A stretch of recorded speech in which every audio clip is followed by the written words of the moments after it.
तो दोस्तों, इस वीडियो से हम अपने चैप्टर ज्योग्राफी क्लास 10th के मैन्युफैक्चरिंग इंडस्ट्रीज़ का नया टॉपिक शुगर इंडस्ट्री स्टार्ट करेंगे। अभी इससे पहले हम जूट और कॉटन इंडस्ट्री कवर कर चुके हैं। अब ये शुगर इंडस्ट्री आखिरी एग्रो बेस्ड इंडस्ट्रीज़ है। तो चलिए इसे देखते हैं। India is the second largest producer of sugar. अब second largest producer of sugar है इंडिया। तो फर्स्ट लार्जेस्ट कौन हुआ? फर्स्ट लार्जेस्ट प्रोड्यूसर शुगर का ब्राज़ील। ठीक है, तो जो जानना चाहते थे वो याद रख लेना, ब्राज़ील है। बाकी इंडिया सेकेंड लार्जेस्ट प्रोड्यूसर है शुगर का, but India is the largest producer of गुड़ एंड खनसरी। तो जो गुड़ होता है और खनसरी है उसका इंडिया लार्जेस्ट प्रोड्यूसर है। ठीक है, अब इंडिया लार्जेस्ट प्रोड्यूसर है यानी कि सबसे ज़्यादा गुड़ इंडिया में ही बनता है। अब रॉ मटेरियल जो होता है वो शुगर में क्या है? तो शुगर केन को यूज़ करते हैं शुगर बनाने के लिए। अब वो कैसा मटेरियल है? बल्की मटेरियल है। जैसा कि हमने रीड करा था अपनी बल्की और लाइट इंडस्ट्रीज़ में, जिनमें हम एग्रीकल्चर जो रॉ मटेरियल होता है उसके वेट के बेस पर बताते हैं कि इंडस्ट्री कैसी है, तो बल्की मटेरियल है। ठीक है, अब बल्की मटेरियल जब ट्रांसपोर्ट होता है तो शुगर को आपने देखा होगा, शुगर केन हमारा ट्रक में ठुस ठुस के भर भर के जा रहा है, मतलब ट्रक की एकदम आत्मा ही निकली हुई है जब भी वो चल रहा है बस। अब इन हॉलेज हॉलेज यानी कि इस ट्रांसपोर्टेशन में इट्स सक्रोज कंटेंट रिड्यूसेस। तो सक्रोज कंटेंट क्या होता है? जो शुगर कितना, मतलब जो शुगर केन की शुगर प्रोड्यूसिंग एबिलिटी कितनी है, कितनी ज़्यादा वो शुगर प्रोड्यूस करेगा, तो वो जो उसकी है वो कम हो जाती है। तो हमने देखा कि जब ट्रकों में भर भर के शुगर केन जाता है तो उसके वेट के कारण, उसके बल्कि वेट होने के कारण, जब कई सारे शुगर केन एक दूसरे के ऊपर लदे होते हैं तो उससे जो उनका सक्रोज कंटेंट है कि उस शुगर प्रोड्यूसिंग जो एबिलिटी है उस पर काफ़ी फ़र्क पड़ता है, वो कम हो जाती है। अब ये तो बहुत ही खराब पॉइंट है। अब ने मान के चलो शुगर केन अच्छी प्रोड्यूस भी कर ली, इंडस्ट्री तक पहुंचते पहुंचते तो वो वैसे ही आधी हो गई, आधी उसकी शुगर निकलेगी।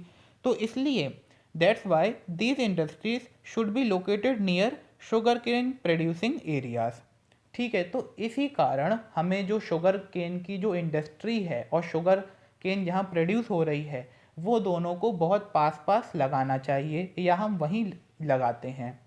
क्योंकि इससे क्या होगा, जब इंडस्ट्री और जो खेत हैं वो पास होंगे तो उन्हें ज़्यादा ट्रांसपोर्टेशन नहीं करना पड़ेगा शुगर केन को, जिससे क्या होगा, जो सक्रोज कंटेंट है वो रिड्यूस तो होगा पर उस क्वांटिटी में नहीं होगा कि अगर हम एक शहर से कहीं पता चला दूसरे शहर में लगा दी हमने इंडस्ट्री, तो पता चला पूरे ट्रांसपोर्टेशन में ही सारा सक्रोज कंटेंट तो चला गया, शुगर कुछ बनी नहीं, हमें लॉस हो गया।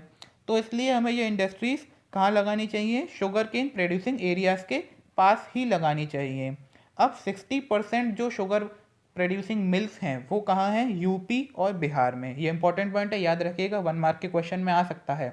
60% जो शुगर प्रोड्यूसिंग मिल्स हैं वो कहाँ हैं? यूपी और बिहार में। ठीक है, अब हमने ये देख लिया कि शुगर प्रोड्यूसिंग इंडस्ट्रीज़ को हमें खेतों के पास लगाना चाहिए, जिससे कि ट्रांसपोर्टेशन में उनका सक्रोज कंटेंट रिड्यूस ना हो। दोस्तों, इस वीडियो में हम समझते हैं शुगर इंडस्ट्री के बारे में और ज़्यादा। चलिए शुरू करें। तो शुगर इंडस्ट्री जो होती है वो सीजनल इन नेचर है। अब सीजनल इन नेचर का मतलब कि वो कुछ ही समय के लिए लोगों को एम्प्लॉयमेंट प्रोवाइड कराती है साल में, बाकी समय उसका कुछ नहीं है। ठीक है, जब हमने ग्रो होने लगा दिया तो इसे 8 से 10 महीने लगते हैं ग्रो होने में, तब तक ही इसका एम्प्लॉयमेंट रहता है। अब दिया गया है डेट्स वाई कि ये सीजनल एम्प्लॉयमेंट प्रोवाइड कराती है, that's why it is ideally suited to cooperative industries. That's why it is ideally suited to cooperative industries. यानी इसीलिए ये सीजनल एम्प्लॉयमेंट प्रोवाइड कराती है, कुछ ही समय के लिए ये लोगों को काम देती है। इसी कारण ये कोऑपरेटिव इंडस्ट्रीज़ को सूट करती है। कोऑपरेटिव इंडस्ट्रीज़ क्या होती है? जहाँ पर प्रोड्यूसर और मैन्युफैक्चरर, रॉ मटेरियल का और उसे मैन्युफैक्चर करने वाला व्यक्ति दोनों ही एक होता है। अब ऐसा क्यों है, इसे डिटेल में समझते हैं। अब जैसे कि आपने शुगर केन ग्रो होने लगा दी, अब तो उसे 8 से 10 महीने लगेंगे, तो जब तक हम क्या करेंगे, हमने सारा काम कर दिया, अब तो बस हमें थोड़ी इरिगेशन रोज करते रहना है और तो कुछ ऐसा खास करना नहीं है। तो अब ऐसे क्या है, अनएम्प्लॉयमेंट हो जाएगा। कहाँ, जहाँ पहले इतने लोग काम कर रहे थे उस समय, अब वहाँ पे आधे भी नहीं रह जाएंगे। तो इससे क्या होगा, काफ़ी सफ़र करना पड़ेगा उन लोगों को। तो हमें, अगर हम कोऑपरेटिव इंडस्ट्री खोलेंगे, यानी कि हमने एक बार मान के चलिए शुगर केन प्रोड्यूस करा, अब उस शुगर केन को जब हम ही प्रोसेस करेंगे जिन्होंने प्रोड्यूस करा है, तो क्या होगा, उन पे काम रहेगा। तो वो प्रोड्यूस करेंगे, उधर उसे मिल में ले आएंगे कि उसे प्रोसेस करने के लिए शुगर, और दूसरी तरफ एग्रीकल्चर में वो दोबारा शुगर केन ग्रो होने भी लगा देंगे। आधे लोग कर लेंगे काम। ठीक है, तो जिससे क्या होगा, एम्प्लॉयमेंट बना रहेगा, कोई भी खाली नहीं बैठेगा, ऐसा ना हो कि हमारे पास कोई काम ही नहीं है। ठीक है, क्योंकि आधे लोग मिल में आ जाएंगे और आधे लोग एग्रीकल्चर में आके, ठीक है हम ग्रो होने लगा जा रहे हैं, फिर हम भी मिल में चले जाएंगे, काम कर लेंगे।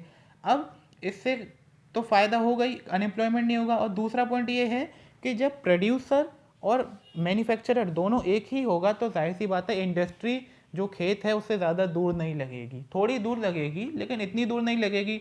तो उसमें एक और फ़ायदा है, जब ट्रांसपोर्टेशन होगा तो उतना सक्रोज कंटेंट रिड्यूस नहीं हो पाएगा हमारा, क्योंकि हमने देखा कि बल्कि होता है तो सक्रोज कंटेंट रिड्यूस हो जाता है ज़्यादा ट्रांसपोर्ट करने में। दूर तक तो पास ही होंगे तो सक्रोज कंटेंट भी रिड्यूस नहीं होगा, तो हमें डबल फ़ायदे हो जाएंगे अगर हम कोऑपरेटिव इंडस्ट्री करेंगे। एक तो हमारा एम्प्लॉयमेंट भी कभी ख़त्म नहीं होगा और दूसरा हमारा सक्रोज कंटेंट भी बना रहेगा। तो इसलिए ये बेस्ट सूट करती है कोऑपरेटिव इंडस्ट्री को। फिर हमने देखा shifted and concentrated in southern and western states specially in Maharashtra.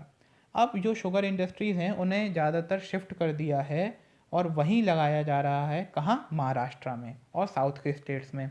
अब ऐसा क्यों है, हर इंडस्ट्रियल लोकेशन के पीछे कुछ पॉइंट्स तो होते ही हैं, हम देखते आ रहे हैं शुरू से। तो यहाँ पॉइंट्स हैं, because cane produced here has a higher sucrose content.